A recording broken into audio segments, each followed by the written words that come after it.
just to be very clear, that isn't supposed to be in there, and it's made a serious mess. You're watching the Hoof GP. And I won't let it rush when I see you dance, and the moment comes when I fall and time goes slow. I fall into you.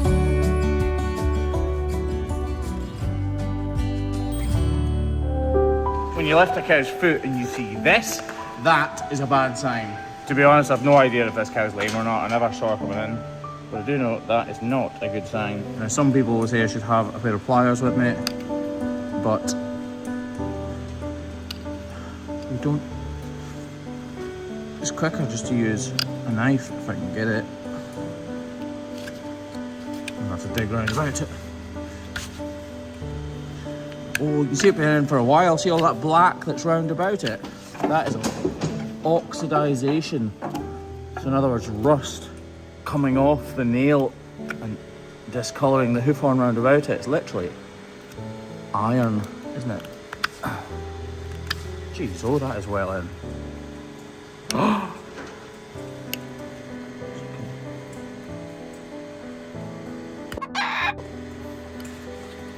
I actually can't get that out. Right, knife isn't working. So you use a pair of nippers. Right, nippers should hopefully. And just like that, out she comes. A rusting piece of an old broken nail. Came out no bother with the nippers. See that? Imagine that being in your bloody foot. That's an old nail that's broken off something. I can't imagine that that hasn't done damage underneath. That's bound to burst through. So now it really is our job to fix it. So as usual, we just completely and utterly ignore the problem point, get our foot back to being completely balanced by trimming away the excess hoof horn, which is built up over time, and model out between the two claws to take weight away from that pedal bone. And now that the grinder's back in its holder, we can attack the problem. How deep does this go? Not too deep. I'm hoping, this is the hope, that we carve this away, all this black hoof horn disappears from round about here. I mean, obviously the rest of it's actually classed as black hoof horn, but this little portion here just fades away to nothing. But it was so long that I think it will have gone all the way through to the corium. Did you notice that she was lame, Craig, or didn't notice? She was slightly. Slightly. Try cutting down the weight. So I want to remove everything I want to remove, which is obvious, but nothing else. This, it's going deep in it.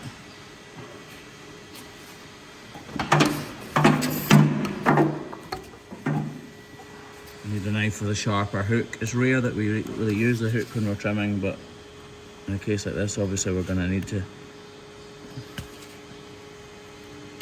So if this comes all the way down and the hoof horn at the bottom of this hole is fine and solid, then she doesn't need a block because we've removed the foreign object, or the nail.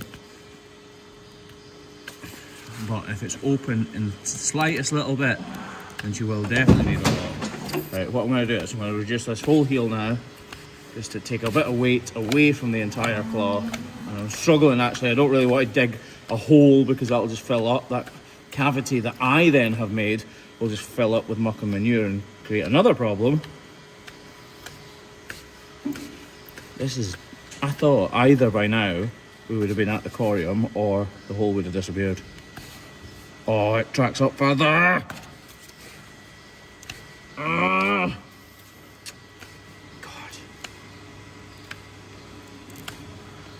Okay, so there's separation underneath.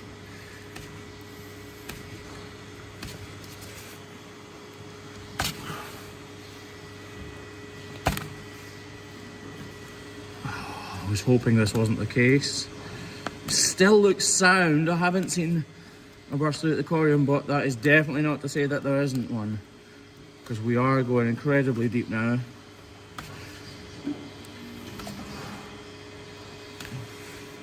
There's obviously the site that it went right in.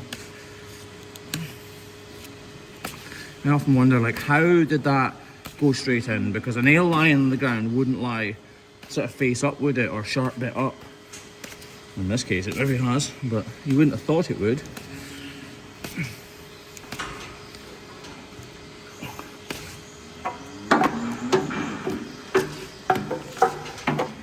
Get right in here up the axial wall and peel this part away because it's clearly detached as well. Up in there.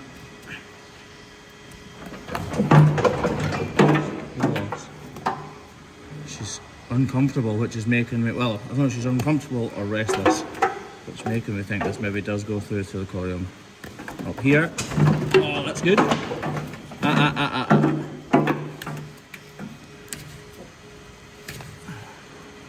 More separation right down this wall, look. Oh, this isn't good. I didn't expect it to be spread over this way.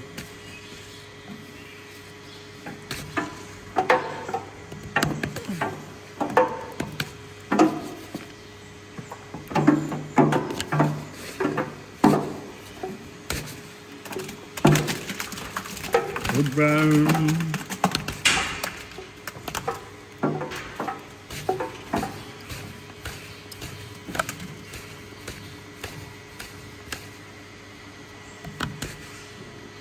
Wow, I am taking so much more of this hoof away than I thought I was going to need to. I did not think we would need to remove as much of this. I thought we would dish it out a little bit and that would be us. Just to show you can never be sure.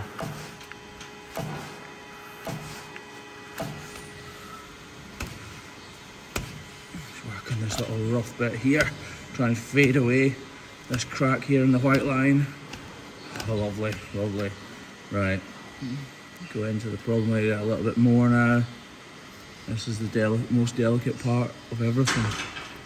At this point, it feels like there's no end to that hole. I genuinely never thought it would even be half as deep as this.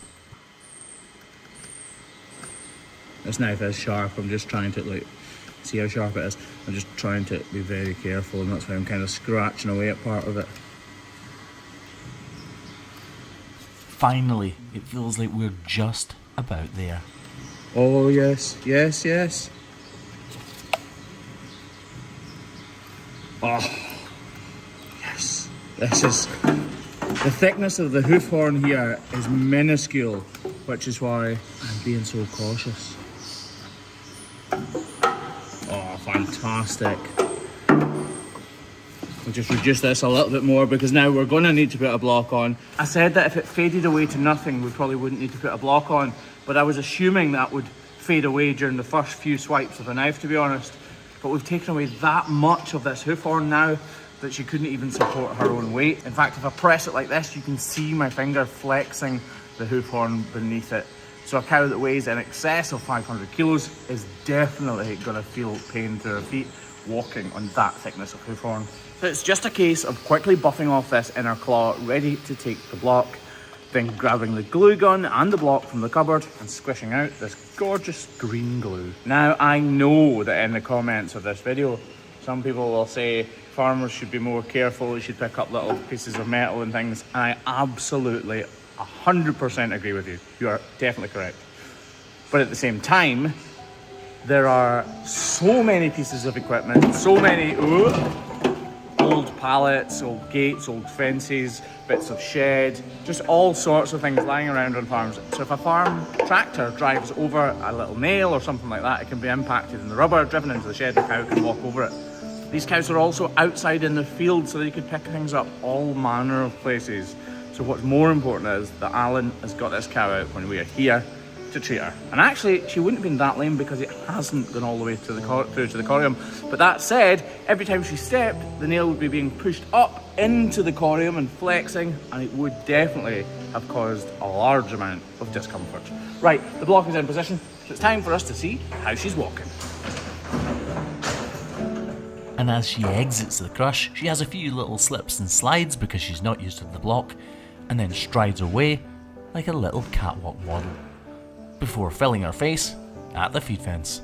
You've been watching the Hoof GP, folks. If you've made it this far, please consider subscribing.